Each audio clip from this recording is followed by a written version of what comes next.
ഒരു ജനതയുടെ ക്ഷമ നശിച്ചാൽ എന്ത് സംഭവിക്കും? ചരിത്രം സാക്ഷ്യം പറയും, അത് സാമ്രാജ്യങ്ങളുടെ പതനത്തിന് വഴിയൊരുക്കുമെന്ന്. ഇന്ന് ഇറാൻ ആ ചരിത്രത്തിന്റെ ആവർത്തനത്തിലൂടെയാണ് കടന്നുപോകുന്നത്. തെരുവുകളിൽ അലയടിക്കുന്ന ഡെത്ത് ടു ദ ഡിക്റ്റേറ്റർ വിളികൾ കേവലം ഒരു മുദ്രാവാക്യമല്ല, അത് പതിറ്റാണ്ടുകളായി അടിച്ചമർത്തപ്പെട്ട ഒരു ജനതയുടെ നെഞ്ചിലെ അഗ്നിപർവ്വതം പൊട്ടിത്തെറിക്കുന്നതാണ്. ഇറാന്റെ ഓരോ മുക്കിലും മൂലയിലും ഇന്ന് വിപ്ലവത്തിന്റെ പുക ഉയരുകയാണ്. എന്താണ് യഥാർത്ഥത്തിൽ ഇറാനിൽ നടക്കുന്നത്? ഈ മുല്ലാ ഭരണകൂടം പതനത്തിന്റെ വക്കിലാണോ? നമുക്ക് പരിശോധിക്കാം. ഈ പ്രതിഷേധങ്ങളുടെ കാതൽ വിശക്കുന്ന വയറുകളാണ്. ഇറാന്റെ സാമ്പത്തിക വ്യവസ്ഥ ഇന്ന് ICUവിനേക്കാൾ ദയനീയമായ അവസ്ഥയിലാണ്.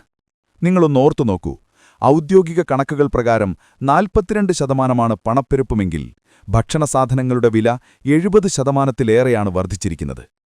ചില അവശ്യസാധനങ്ങൾക്ക് 110%-ലധികം വില കൂടി. ഒരു അമേരിക്കൻ ഡോളർ ലഭിക്കണമെങ്കിൽ ഇന്ന് 1.45 മില്യൺ ഇറാനിയൻ റിയാലുകൾ നൽകണം.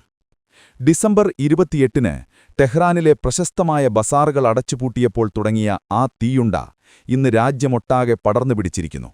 സാധാരണക്കാരായ വ്യാപാരികൾ മുതൽ വിദ്യാർത്ഥികൾ വരെ ഇന്ന് തെരുവിലാണ്.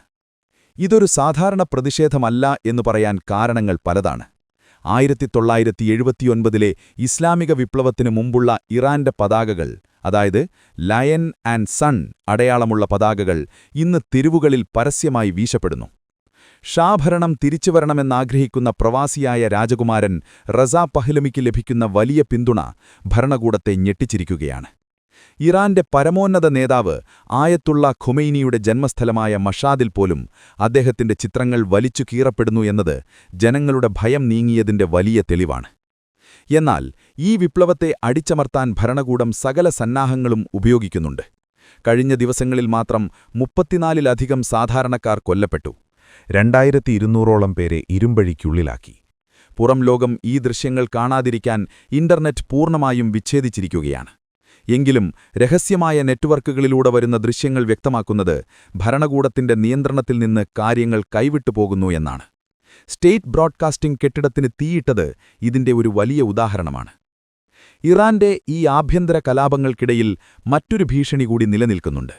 ഇസ്രയേലുമായുള്ള 12 ദിവസത്തെ യുദ്ധം ഇറാന്റെ പ്രതിരോധശേഷിയെ സാരമായി ബാധിച്ചിട്ടുണ്ട്. ഇറാന്റെ ആണവ നിലയങ്ങളെ ലക്ഷ്യമിട്ട് B-2 ബോംബറുകൾ നടത്തിയ ആക്രമണം ഭരണകൂടത്തെ കൂടുതൽ സമ്മർദ്ദത്തിലാക്കി. അമേരിക്കൻ പ്രസിഡന്റ് ട്രംപ് നൽകിയ മുന്നറിയിപ്പും ശ്രദ്ധേയമാണ്.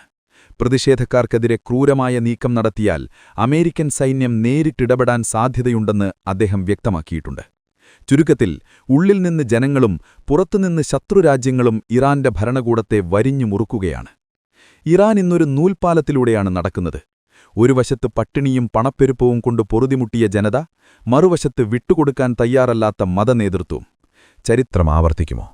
1979-ൽ ഒരു ഷാഭരണം അവസാനിച്ചതുപോലെ 2026-ൽ ഈ മതഭരണകൂടം അവസാനിക്കുമോ? തെരുവുകൾക്ക് പറയാനുള്ളതൊന്നുമാത്രം: മാറ്റം അനിവാര്യമാണ്.